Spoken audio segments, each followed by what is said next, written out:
कुछ बात समझ में आ रही है कि नहीं? नहीं तो ऐसा हो सकता है कि बहुत बड़ा सेठ हो, बहुत बड़ा पैसे वाला हो, बहुत सारे पंच कल्याणक कराए हो, बहुत सारे दान देता हो, विद्यालय खोले हो, अस्पताल खोले हो, ऐसा भी नहीं है। आर्थिक दृष्टि से वह बिल्कुल आम व्यक्ति है। और ऐसा भी हो सकता है कि छोटी सी नौकरी करता हो, ऐसा भी हो सकता है किराए के मकान में रहता हो, और ऐसा भी हो सकता है कि झोपड़पट्टी में रहता हो, ऐसा हो सकता है कि छोटी नौकरी भी ना हो, बिल्कुल बेरोजगार हो और बेरोजगारी की तलाश में यहां से वहां घूम रहा हो, एक ऐसा आत्मार्थी। क्यों? हमारे दिमाग में आत्मार्थी सम्यक दृष्टि मतलब चक्रवर्ती, उससे नीचे बातें नहीं होती। 96,000 रानियां, 18 करोड़ घोड़े, 84 लाख हाथी। और वो दूध कैसा पीता है चक्रवर्ती? बोले 500 गाय का निकाल के 100 को पिलाओ, 100 का निकाल के 50 को पिलाओ, 50 का निकाल के 10 को पिलाओ, 10 का निकाल के 1 को पिलाओ, अब जो निकलेगा वो चक्रवर्ती पिएगा।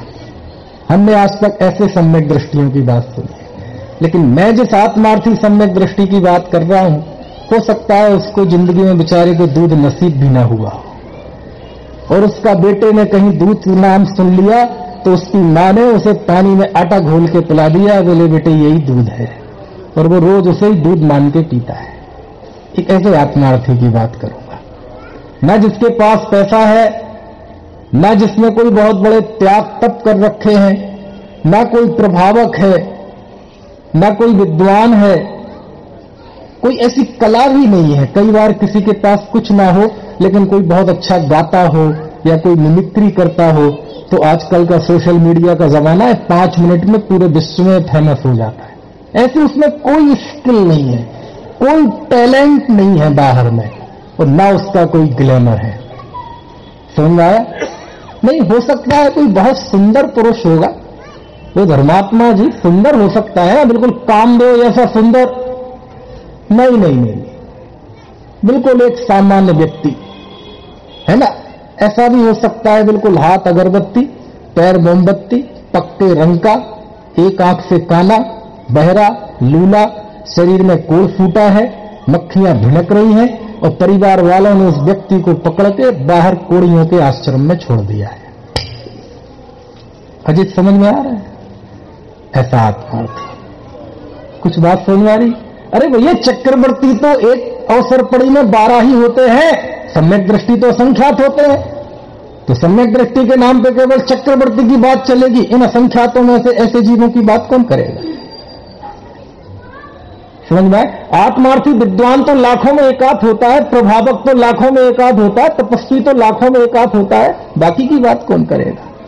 ऐसे धर्मात्मा जिनका ग्लैमर था, जो राजपुरुष थे, खानदानी थे, उनकी बात तो सब करेंगे, लेकिन उनकी बात कौन करेगा? मैं इनकी बात करूंगा।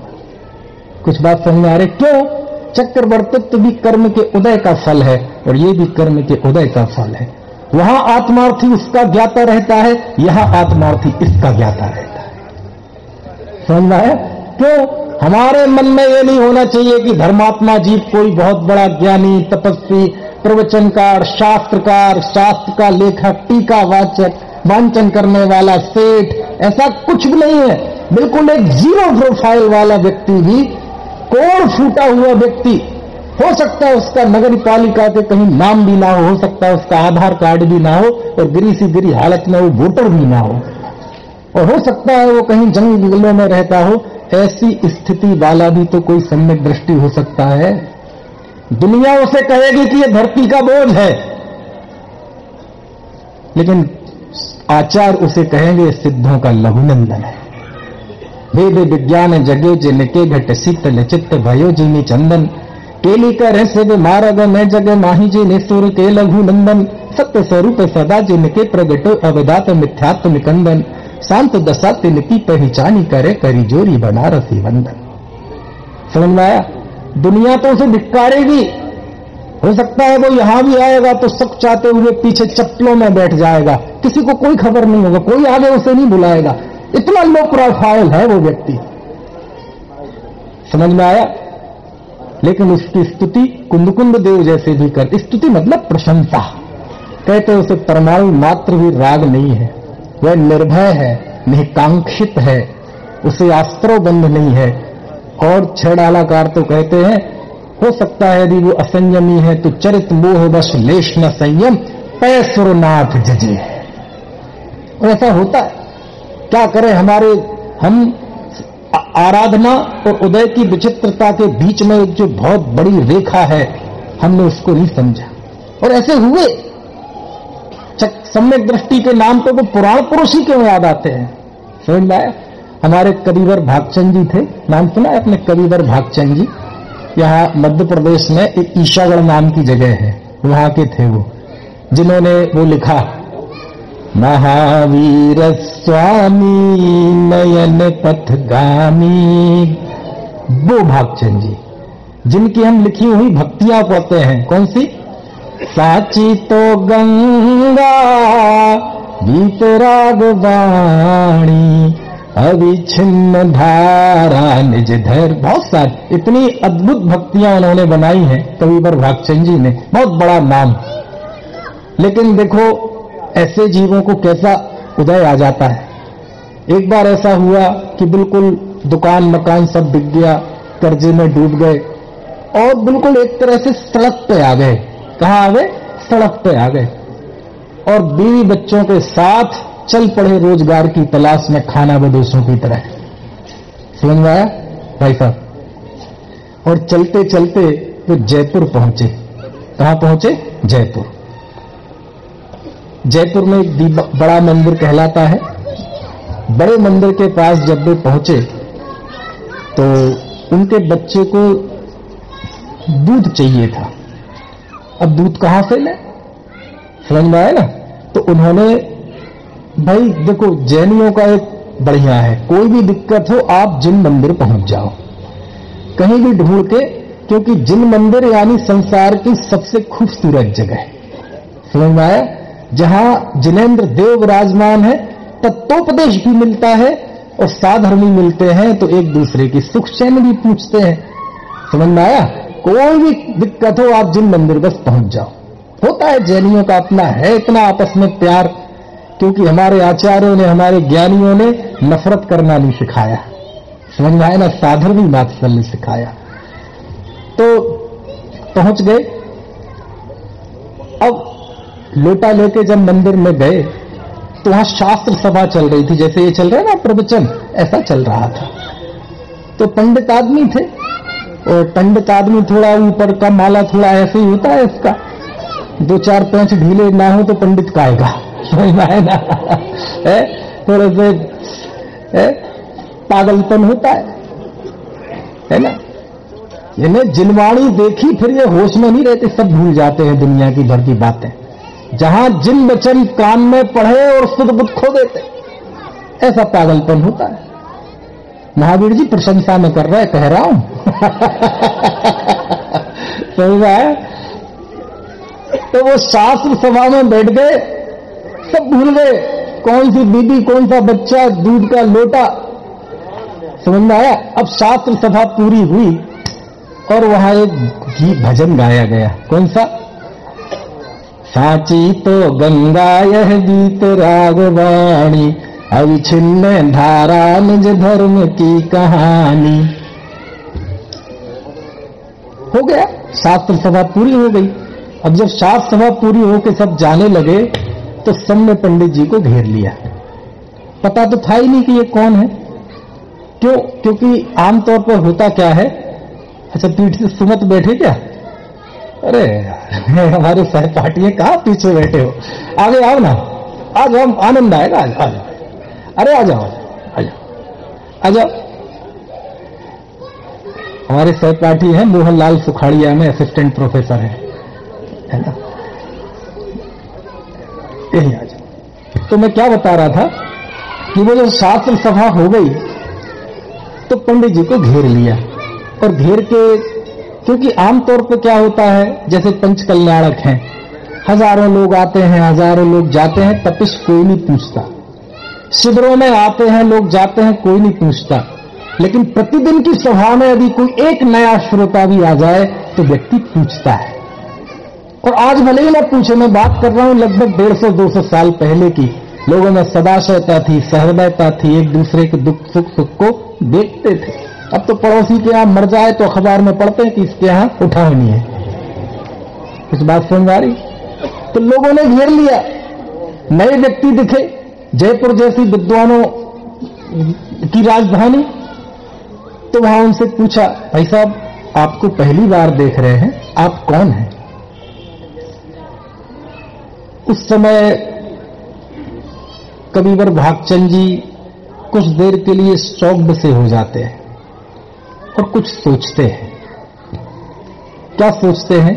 उन्हें संसार की विचित्रता दिखती है कि देखो मेरे बनाए हुए गीत दुनिया गा रही है, बड़े बहुमान से गा रही है, लोक में मेरा नाम सब जानते हैं, लेकिन आज देखो कैसा कर्म के उदय का वैचित्र है, कैसी विचित्रता है कि आज मुझे अपना परिचय खुद देना पड़ रहा है। ये कोई कंप्लेन नहीं थी, कोई शिकायत नहीं थी, ये कंडीशन, वस्तु की स्थिति, ये संसार का स्वरूप है, कोई कंप्लेन नहीं है।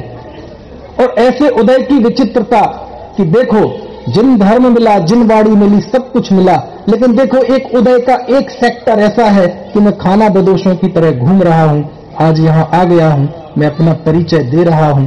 तो ये संसार की विचित्रता का विचार करते करते उनकी आंखें डबडबा गई। हालांकि उनके आंसू सबको नहीं दिखते, मुझे दिखते हैं, जरूरी नहीं आपको दिखे, मेरी तरह सोचोगे तो जरूर दिखेंगे। उन्होंने कहा, भाई साहब आपने कुछ कहा नहीं, थोड़े वो से हो गए, गुमसुम से, एकदम उनकी तंद्रा छूटी। तो उन्होंने अपना परिचय दिया कि अभी आप भजन पढ़ रहे थे, कौन सा? साची तो गंगा। उसमें उसका अंतिम स्ट्रेंजा है, जाके अवगाहन तय शुद्ध हो प्राणी, भाग चंद निहचे घट माही आप वाणी। बोले इस भजन के अंत में जो भागचंद शब्द आया है, मैं वही भागचंद हूं। लोग तो ऐसा कहते हैं कि उन्होंने ऐसा कहा था कि भजन में जो भागचंद आया है, मैं वही अभागा भागचंद हूं। मुझे वो बात हजम नहीं होती, समझ में आया? क्यों? आत्मार्थी धर्मात्मा कितना ही पाप का उदय आ जाए, कितना ही पाप का उदय आ जाए, घर परिवार सब छूट जाए, 2 रोटियों को मोहताज हो जाए, कीड़े मकोड़ों जैसी जिंदगी आ जाए, बाहर से वो बिल्कुल तहस नहस हो जाए, लेकिन कभी वो अपने आप को अभागा महसूस नहीं करेगा। क्यों? क्योंकि जिसको जीवन में जिन वचन पढ़ने मिले हो, जिन धर्म पढ़ने मिले हो, हाथ में जिनवाणी पढ़ना तो ठीक, जिनवाणी लेने का सो अवसर मिला हो, वो इतना सौभाग्यशाली होता है, ये महसूस करता है मेरी झोली में तो चक्रवर्ती से ज्यादा पुण्य है। कुछ बात समझ आ रही कि नहीं? लिखा नहीं क्या? नहीं चाहता जैन धर्म बिन चक्रवर्ती भी होना, नहीं अखरता जैन धर्म से सहित दरिद्री भी होना। क्या जिनेंद्र दर्शन करके नहीं लिखा है ना? मोह और हरख ऐसो भयो मनु रंक चिंता मणि लय।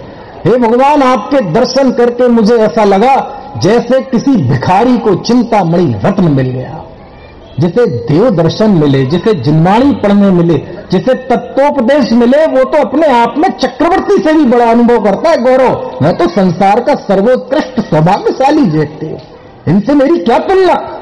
रोटी दाल ऐसा नहीं कहा उन्होंने। क्या कहा? मैं भागचंद। अच्छा, आप क्या सोचते हैं? जब वो संवाद हो रहा होगा तो मैं जब सोचता हूं, साहित्य पढ़ाता हूं, थोड़ा वो जुबा पे भी आ जाता है, क्या दृश्य होगा उनका?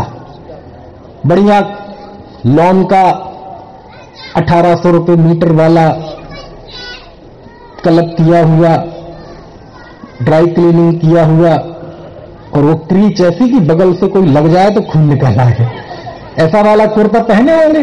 नहीं, बढ़िया वो कौन सी कट जैकेट, नेहरू कट है, ऐसा कुछ होगा? कुछ नहीं। जो सबसे सस्ता कपड़ा होगा, सबसे सस्ता कपड़ा कौन सा होता है अजीत? लिनेन। बिल्कुल कौन सा का लट्ठा, जिसका एक एक तार ताना बाना बिल्कुल अलग अलग दिखे, वो सबसे सस्ता कपड़ा होगा। मैं जो सोच रहा हूं, मैंने देखा, मैंने भी नहीं, केवल ज्ञानी होऊंगा तब देखूंगा। समझ में आया? और प्रेस किया हुआ तो नहीं होगा। क्यों? जब व्यक्ति बेरोजगार होता है, परेशान होता है, जिम्मेदारियां रहती हैं, और जब ऐसा भागता है तो कहां क्रीच, कहां ब्रांडेड कपड़े, बिल्कुल पुराने कपड़े, मैले कुचैले, प्रेस नहीं था। अच्छा, बढ़िया क्लीन शेव होंगे, ट्रिमर से वो विराट कोहली कट दाढ़ी,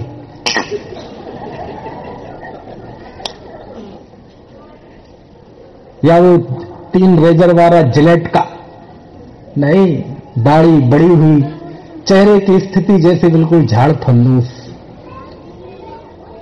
बाल अच्छे होंगे, सेट एकदम, नहीं जैसे तैसे हाथ से ऐसे ऐसे कर रखे थे, डाई किए हुए होंगे, है गार्नियर, पैर में जूते तो होंगे कि नहीं, एडिडास, पता नहीं थे कि नहीं, और मुझे लगता नहीं कि होंगे, और होंगे भी तो वो जो टायर की चप्पल आती ना संसार की सबसे सस्ती, हो सकता है वो हो उनके। ऐसा व्यक्ति सामने खड़ा है। आपको समझ में आ रहा ना मैं किस आत्मार्थी की बात कर रहा हूं? केवल 96,000 6 खंडों की विभूति, 18 करोड़ घोड़े, 84 लाख हाथी, और यही चर्चा करके मुंह में पानी लाते रहना। आत्मार्थी का ऐसा भी पुण्य हो सकता है कि वो हो जाए, ऐसा भी उदय आ सकता है कि ऐसा हो जाए। क्या दोनों स्थिति के लिए स्वीकार है क्या? ये चर्चा करना, वार्ता करना बड़ा आसान है, समझ में आया? ये तत्व धर्म परिणति में उतरना ये बड़ा कठिन है। तो कौन करेगा? अरे हम ही करेंगे। कठिन है तो ना करें, कठिन है लेकिन असंभव नहीं है, करना तो पड़ेगा, काम तो यही है, समझ में आया?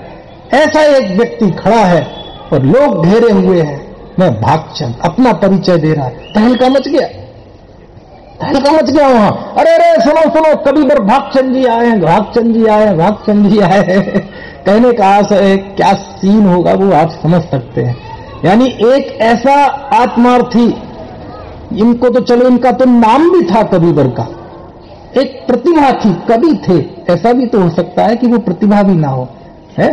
कोई दिक्कत हो तो कोई विद्वान हो, त्यागी हो तो लोग कोई पूछ लेंगे। एक आम साधर्मी को, एक आम मुमुक्षु को कोई तकलीफ आती है, उसे कौन पूछता है? कुछ बात समझ आ रही कि नहीं? एक ऐसा आत्मार्थी जीव, उसका जीवन कैसा होता है, मैं वो समझने की कोशिश कर रहा हूं। और जब मैं उस आत्मार्थी के जीवन को जाके देखता हूं, मैं जिस आत्मार्थी की बात कर रहा हूं वो कहां उसका जन्म हुआ, कहां जन्म हुआ? जम्बूद्वीप के भरत क्षेत्र के आर्यखंड के भारत नामनी नगरे, राजस्थान प्रांत, उदयपुर शहरे। कौन सा है ये एरिया? कहां हुआ? मैं जिस आत्मार्थी की बात कर रहा हूं उसका कहीं जन्म नहीं हुआ, हुआ यही कहीं है, लेकिन उसका कोई स्पेशल जन्म नहीं बताया जा सकता। क्यों? क्योंकि वो कोई पुराण पुरुष नहीं है। इतिहास तो पुराण पुरुषों के लिखे जाते हैं, आम आदमी के कहां लिखे जाते हैं। लेकिन दुनिया में मोक्ष मार्ग में एक आम आदमी जितना सुखी रहता है, उतने हाई प्रोफाइल व्यक्ति सुखी नहीं रहते। कौन है उसके माता पिता? आंख उठा के देख लो, दुनिया में कोई भी उसकी माता हो सकती है, कोई भी उसका पिता हो सकता है। कहां रहता है? वो 2.5 द्वीप का जो भी मनुष्य क्षेत्र है वो कहीं का भी हो सकता है। किस भाषा का है? राजस्थानी, गुजराती, मारवाड़ी, छोटी बात कर दी, तो कोई भी भाषा वाला हो सकता है। कौन से रंग का है? गारा, गोरा, काला, किसी भी रंग का हो सकता है। कौन से देश का? किसी भी देश का। कौन सी जाति का? किसी भी जाति में पैदा हो सकता है। कौन से कुल का, कौन से गोत्र का, पता नहीं यहां कौन से चलते हैं, वो हो सकता है। स्त्री की पुरुष की नपुंसक, ओह वो पुरुष भी हो सकता है, स्त्री भी हो सकती है, नपुंसक भी हो सकता है। वह व्यक्ति, हम जब रास्ते में जाते हैं, कहीं बसों में, ट्रेन में, कुछ नपुंसक दिखाई देते हैं, उनमें से एक आध वो भी हो सकता है। वो है कि नहीं कह नहीं रहा हूं, लेकिन एक स्वरूप, संभावना, ऐसा एक व्यक्ति, समझ में आया? तो ऐसा व्यक्ति भले ही पुराण पुरुष नहीं होगा, लेकिन मोक्ष मार्ग में वह किसी पुराण पुरुष से कम भी नहीं होगा। समझ में आ रही है बात? कठिन तो नहीं लग रही? अनन्या ये हमारी मेरठ की है, यूपी की। हाँ देखो, अब उस आत्मार्थी के जीवन को हम जब देखने गए बारीकी से, मैं गया मतलब शास्त्र में लिखा है। तो उसकी कुछ विशेषताओं को मैं रेखांकित करूंगा। है तो 20, 25, 50, लेकिन मैं तो नैया डाल देता हूं, कहां किस जगह किनारे लगेगी मुझे नहीं पता। उसके जीवन की पहली विशेषता है कि आत्मार्थी को कोई भय नहीं होता। आत्मार्थी सदा काल निर्भय होता है। कैसा होता है? निर्भय। समझ में आया? यद्यपि भय नाम की कषाय 8वें गुण स्थान तक रहती है, भय संज्ञा 8वें गुण स्थान तक है, लेकिन यहां वो तो श्रेणी में नाश होती है, चारित्र मोह संबंधी भय। मैं उस भय की बात कर रहा हूं जो एक आम धर्मात्मा सम्यक दृष्टि गृहस्थ, उसके जीवन में जितनी निर्भयता है, उस निर्भयता की बात कर रहा हूं, और उसको कोई भय नहीं होता। जब मैं आचार्य कुंद कुंद भगवान के चरणों में गया समय साथ, तो वह लिखते हैं 228वीं गाथा, सम्मादिट्ठी जीवा ऋसंका होन्ति भया तेड़, सत्य भय दिप्त मुक्का जन्मा तम्मा दुरिसंका। सम्मादिट्ठी जीवा, सम्यक दृष्टि जीव ऋसंका निशंक होते हैं, हृदया पेड़ निर्भय होने से। ये सम्यक दृष्टि का निसंकितंग समझा रहा हूं मैं अपनी पैकिंग में। समझ में आया? सम्मादिट्ठी जीवा ऋसंका होन्ति हृदया तेड़, सम्यक दृष्टि जीव, ये तो प्राकृत है, आप प्राकृत में है ना सुमित? हाँ, इस तरफ में रहे होंगे सीधी प्राकृत। सम्यक दृष्टि जीव निश्चंक होते हैं निर्भय होने से। सम्मादिट्ठी जीवा ऋसंका होन्ति हृदया तेड़, सप्त भय विप्त मुक्का, वो सप्त भयों से रहित होते हैं, सातों भयों से मुक्त होते हैं। जम्मा तम्मा दुरिसंका, इस तरह वो हर तरह से निशंक होते हैं। यानी जो सम्यक दृष्टि की निशंकता है उसे कुंद कुंद देव निर्भयता कहते हैं। समझ आया? और इसको समझने के लिए आपने कविवर बुद्धन राय जी का नाम सुना होगा। उनका एक बहुत अच्छा भजन है। मेरी दृष्टि में जो जितने हजारों भजन हैं, उसमें जो सबसे पहली पंक्ति के भजन है, उनमें से एक वो भजन है, हमको कछु भय नारे जान लियो संसार। सुना तो नहीं आपने भजन? कितने लोगों ने नहीं सुना? जरा हाथ खड़ा कीजिए। चलो, बहुत लोगों ने किया हाथ, कई लोगों ने नहीं किया होगा और सुना भी नहीं होगा। तो झिझक रहती है, कोई बात नहीं। देखो, ये तो एक परिवार हम बैठे हैं, है ना? तब तो जिज्ञासुओं का यहां शर्म मत करना। यहां तो बोलो जो मैं पूछूं। यहां अज्ञान नहीं निकलेगा तो कहां निकलेगा? चौराहों पे तो निकलेगा नहीं, घर में तो निकलेगा नहीं, टीवी, व्हाट्सएप, फेसबुक पे तो निकलेगा नहीं। वहां तो अज्ञान पुष्ट होगा, यहां अज्ञान निकलेगा, क्योंकि यहां सर्वज्ञ की वाणी विराजमान है। समझ में आया? क्या है भजन? हमको कछु भय नारे जान लियो संसार। अब हमको कोई भय नहीं रहा, क्योंकि मैंने सारे संसार को जान लिया। ओहो वाह पंडित जी, कविवर बुद्धन राय जी का है। आप निर्भय हो गए, आपने सारे संसार को जान लिया। बोले हाँ। मैं आपसे पूछता हूं, उस सभा से सब बता देंगे, सारे संसार को जानने वाला कौन होता है? सर्वज्ञ होता है ना। तो पंडित जी आप कह रहे हैं मैंने सारे संसार को जान लिया, तो आप सर्वज्ञ हो गए क्या?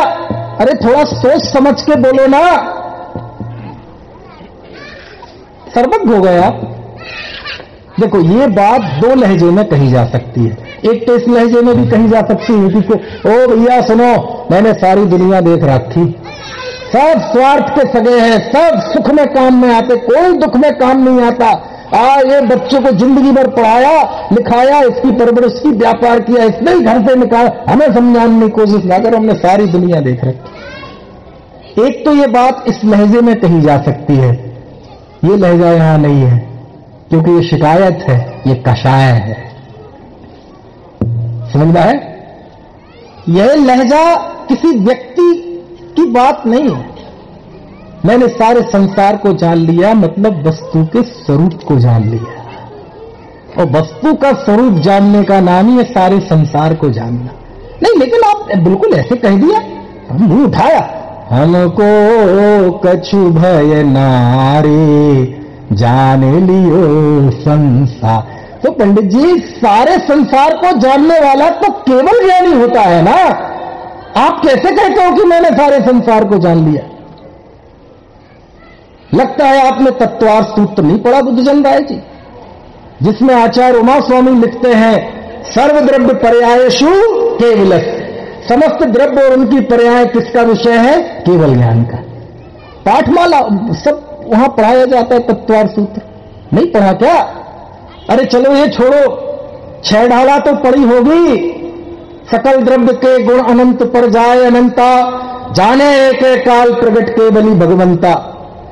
अरे चलो ये भी छोड़ो, पंडित दौलत राम जी ने जो स्तुति लिखी वो तो पाठशाला में पढ़ाई जाती है, 10 साल के बच्चों को वो तो पढ़ी होगी। सकल गे ज्ञायक तदपि निजानंद रसलीन, सो जिनेन्द्र जयवंत में, जिनेन्द्र देव सब गेयों को जानते। अरे वो भी छोड़ो, पूजन तो करते हो गए। विज्ञान नगर के वैज्ञानिक, तेरी प्रयोगशाला विस्मय, कैवल्य कला में उमड़ पड़ा संपूर्ण विश्व का ही वैभव। अरे वो छोड़ो, वो लोग लगे कुंद कुंद कुंद कुंद कुंद कुंद जय कुंद कुंद, तो कुंद कुंद के अलावा किसी को मानते ही नहीं। अरे कुंद कुंद आचार्य की गाथाएं तो पढ़ी होंगी। तिक्काल नृत्य विस्मम शैलम सब्बत्थ संभवम चित्तम, जुगबम जानधि जोन्हम अहो हीराणस्य माहप्पम। प्रवचन सार में आपने पढ़ा हुआ ना पंडित जी कि केवल ज्ञानी सबको जानते हैं, तिक्काल नृत्य विस्मम। और आपने कह दिया क्या? हमको कछु भय नारे, जान लियो संसार। ऐसा कैसे हो सकता है? या तो आचार्य गलत है या पंडित बुद्धजन राय जी गलत है। दोनों एक साथ सही तो नहीं हो सकते भैया, सही तो दोनों है। सारे संसार को जानने का मतलब क्या है? सारे संसार को जानना मतलब वस्तु के स्वरूप को जानना। वस्तु के स्वरूप को जानना, इसी का नाम है सारे संसार को जानना। समझ में आए ना? क्या जानना?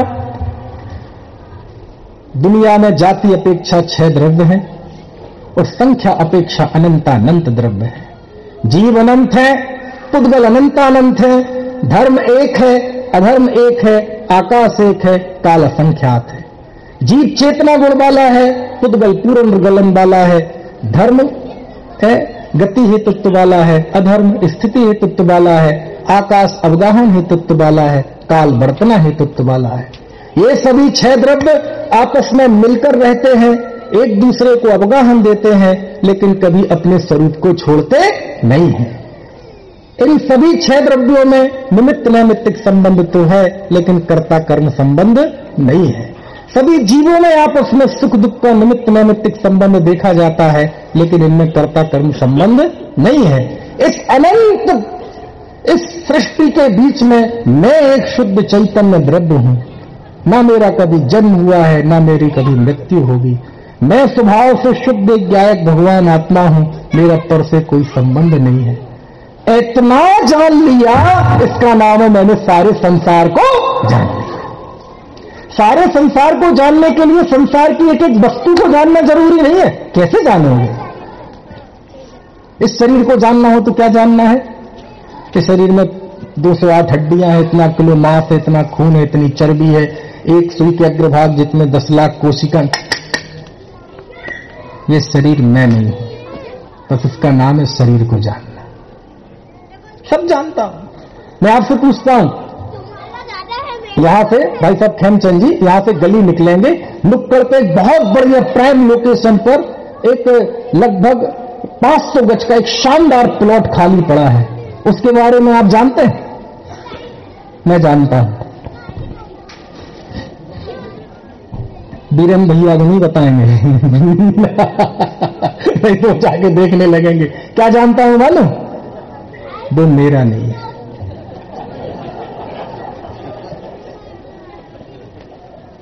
यहां से 7 समंदर पार अमेरिका की कैलिफोर्निया में एक 5 एकड़ की जमीन है, उसमें 4 एकड़ 3 एकड़ में शानदार एक महल बना हुआ है। उसके बारे में आप जानते हैं? क्या जानते हैं? वाह, सब सर्वज्ञ हो गए। कुछ बात समझ में आएगी? कैसे जानोगे? जो भी होगा, तुम जिसकी दुनिया में चर्चा करोगी, वो मुझे पता है कि वो मैं नहीं, वो मेरा नहीं, उसका मैं करता नहीं, उसका मैं भोगता नहीं, उसके और मेरे बीच में अत्यंत अभाव है। वो द्रव्य अलग है, मैं द्रव्य अलग हूं। इसका नाम है सारे विश्व को जानना। विश्व को जानने के लिए तत्व निर्णय करना पड़ता है। 6 द्रव्य कैसे जानोगे आप? सारे द्रव्यों को प्रत्यक्ष तो केवल ज्ञानी जानते हैं, और वो तब केवल ज्ञान प्रकट होता है जब हम अपना पूरा पुरुषार्थ कर चुके होते हैं, सुखी हो जाते हैं, वीतरागी हो जाते हैं। उसके भरोसे नहीं चलता मोक्ष मार्ग। हमें जो उपलब्ध ज्ञान है इसके भरोसे चलता है, और इस ज्ञान में सारे संसार को किस विधि से जाना जाता है? इस विधि से जाना जाता है, उसके नेचर को समझ लिया जाता है। क्यों? वो एक छोटी बोतल आती ना कोका कोला की, कितने रुपए में आती है? तपिश को क्या पता कितने की आती है? बेटे कितने की आती पता है? नहीं पता, नहीं कितने की आती। हम नहीं चाहते कि इस सभा में किसी को रेट पता हो, लेकिन मुझे ध्यान है जब मैं पीता था तो 5 रुपए की आती थी। तो टीवी में एक विज्ञापन आता था, ठंडा मतलब ऐसे हाथ दिखाते थे। अब हो सकता है आती होगी 30, 35, 40 रुपए की। वो वैसे पीने लायक तो ठीक, छूने लायक भी नहीं है, लेकिन उदाहरण के काम की आती है। जो चीज किसी के काम की ना हो वो पंडितों के काम की होती है। भाई साहब ने तो कहां का उदाहरण खोज के ला जमाल गोटा तो जो आएगा, तो वो कोका कोला तो छूने लायक भी नहीं है, लेकिन उदाहरण। इससे कोई कहे यार कोका कोला का उदाहरण क्यों देते हैं?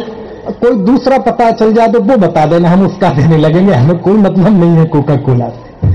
प्यास लगी, आप नुक्कड़ की दुकान पर गए, आपने पैसे दिए और एक 300 मिलीलीटर की 250 की पाव भर की, पौवा नहीं, पाव भर कहने में खतरा है, 300 ग्राम नहीं तो पाव कहते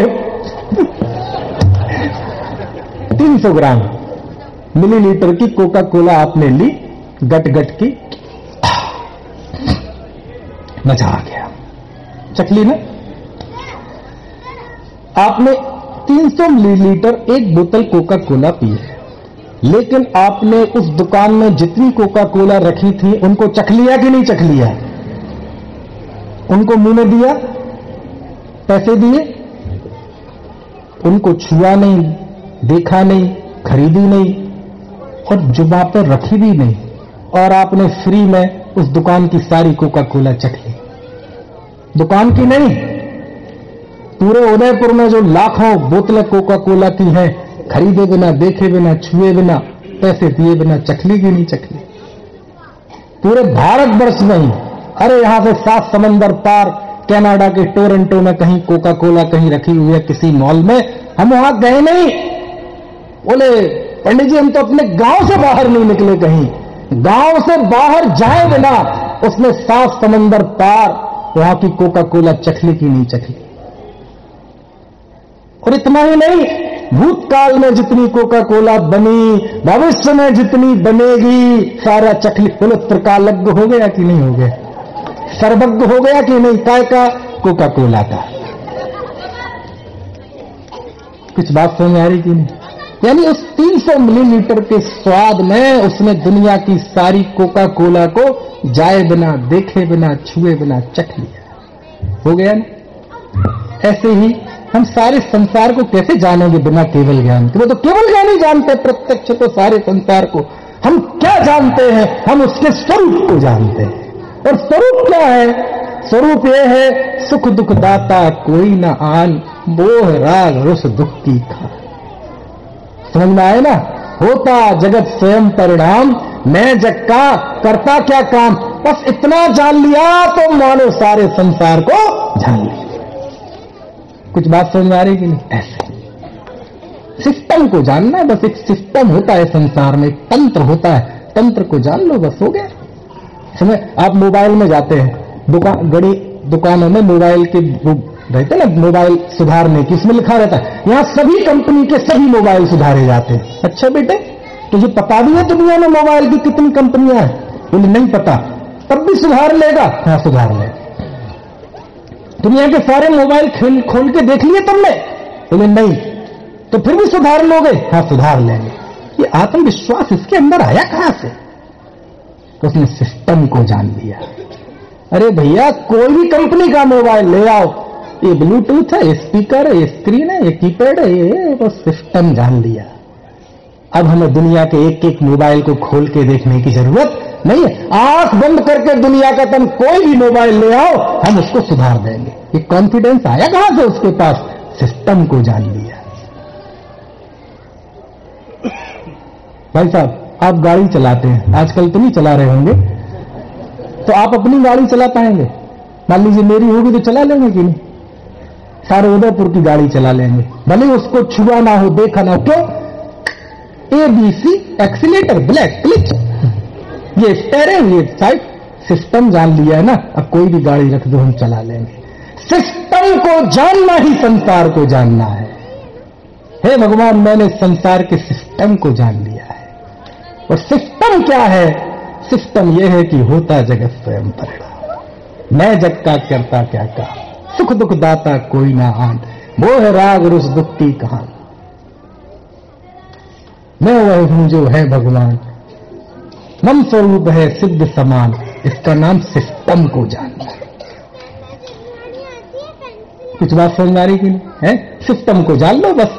कुछ समय पहले, वो एक समय हो गया, कुछ समय पहले जब ये, आज से लगभग 20 साल पहले की बात है, जब ये मोबाइल चले थे, उस समय वो आता था नोकिया का 3315, बड़ा सा बज्ज भूषण नाराज संगनन वाला आता था ना।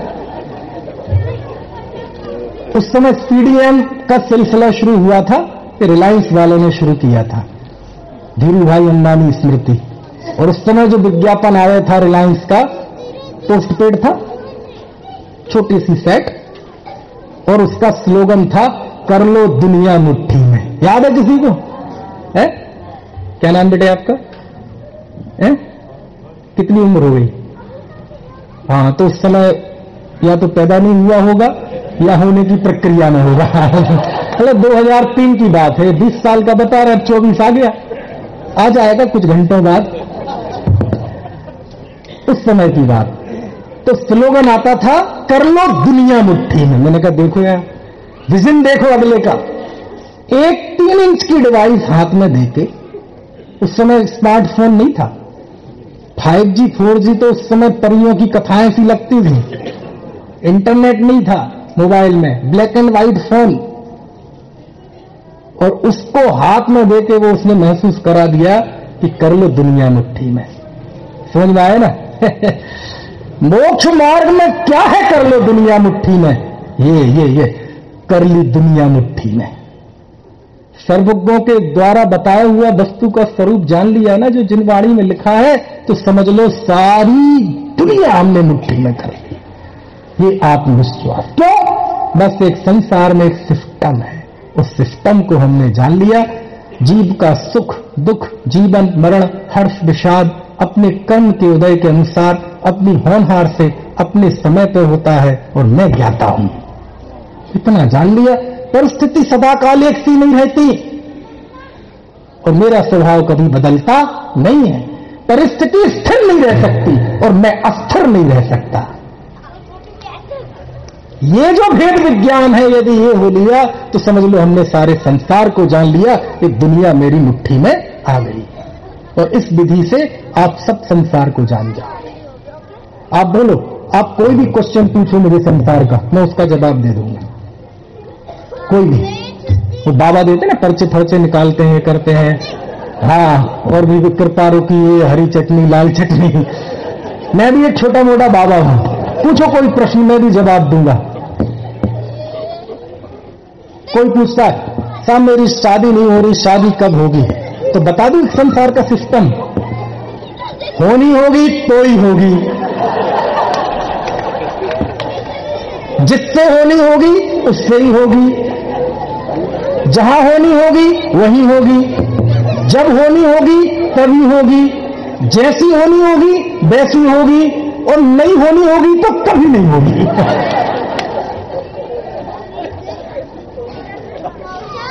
इसका नाम है सिस्टम को जानना। कुंद आचार्य से चरणों में जाके पूछें, हे आचार्य देव, ये शास्त्री जी की मौत कैसे हुई? लाल बहादुर शास्त्री, कहानी है ना उनकी, चलती है कई। सुभाष चंद्र बोस की मौत कैसे हुई? बोले तुम ऐसे तो तुम अनंतो जीव हैं, उनके अनंत भव है, तुम्हारा भव खत्म हो जाएगा। हम तुम्हें एक सिस्टम बताए दे रहे हैं। क्या बताए दे रहे हैं? एक सिस्टम बताए दे रहे हैं। सिस्टम क्या है? तो कुंद देव की भाषा में थोड़ी कठिन लगेगा आपको, क्योंकि प्राकृत में है। हम आपको भूदरदास जी से पूछवा दे रहे हैं। राजा राणा छत्रपति हाथन के असुरा, मरना सबको एक दिन अपनी अपनी बा। जब जिसकी मृत्यु का समय आता है वो मरता ही है। आयु क्षण मरण जीवन जड़ बड़े ही पंडितम, आयु कर्म के क्षय से मरण होता है, ये सिस्टम है। तुम किंतु परंतु अगर मगर ये करते रहो, अंततः परमार्थ क्या है? आयु कर्म का क्षय होता है तो मरण होता है। 3 लोक 3 काल में इस बात का कोई अपवाद नहीं है, और इतना होते हुए भी मैं कभी मरता नहीं हूं, इसका भी कोई अपवाद नहीं है। इसका नाम है सिस्टम को जानना। इसका नाम क्या है? ये जब संसार के स्वरूप को जाना, तब वो आत्मविश्वास निकला। कौन सा? हमको कछु भय नारे जान लियो। अब हमें कोई भय नहीं रहा, क्योंकि मैंने वस्तु के स्वरूप को जान लिया है। मुझे जन्म का भय नहीं, मरण का भय नहीं, इहलोक भय नहीं, परलोक भय नहीं, वेदना भय नहीं, अकस्मात भय नहीं, अगुप्ती भय नहीं। दुनिया के सारे लोग मिलकर मुझे भयभीत करके बता दो, तुम में ताकत नहीं इतनी। क्यों? क्योंकि मैंने वस्तु स्वरूप का सहारा लिया है, मैंने संसार के सिस्टम को जान लिया है। ऐसी आत्मार्थी के अंदर निर्भयता होती है। तो आत्मार्थी के जीवन की एक विशेषता कि आत्मार्थी निर्भय होता है, वो अभी हमने इस सेशन में समझी। बाकी कल